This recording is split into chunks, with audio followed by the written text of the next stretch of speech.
when you're interviewing somebody, preparation is paramount, really. You've got to know what you're talking about. Or if you don't know what you're talking about, you've got to try and elicit the information from the interviewee, ask them a question. Before you go out to an interview, make sure if you look at yourself and you think, would I want to be interviewed by that person myself? I think an awful lot depends on the context of the interview and what you're actually, what your purpose is, what kind of information you need to get out of it. Obviously, if you're talking to somebody, for instance, who's in the midst of some kind of tragedy, for instance, if they've lost a son and you're going to talk to them about just getting some kind of empathetic detail about their son, then that's a totally different proposition to talking to a politician who doesn't want to tell you anything.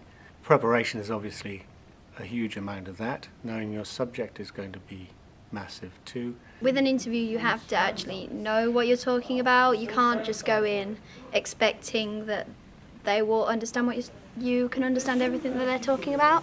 You need to actually have done research into what this person has done and on your story before you can go and get the interview. Knowing what like the 5 questions that you need to ask so that you can get, say like if you have like only 5 minutes with the subject, then you can talk. Then you, like with those 5 questions, you can get a good sort of quotation from that, and you can pluck it into your article or review. If you don't know them, then you, I guess, have to be open, be polite, be empathetic, which is an easy thing to say, but it's a very difficult thing to actually produce sincerely.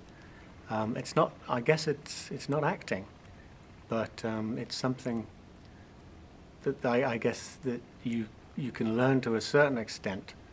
But at the end of the day, you have to be sympathetic to somebody's situation. Not only should you record the interview itself, but maybe write down your own notes as well.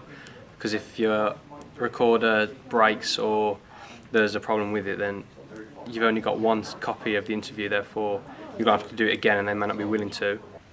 In a different circumstance, like for instance if you're talking to a politician or someone in the corporate world, where the whole setup is completely almost manufactured, again preparation is going to be massively important there, because you need to know to some extent what detail you want to get out of that conversation, and so therefore you need to not allow them to dominate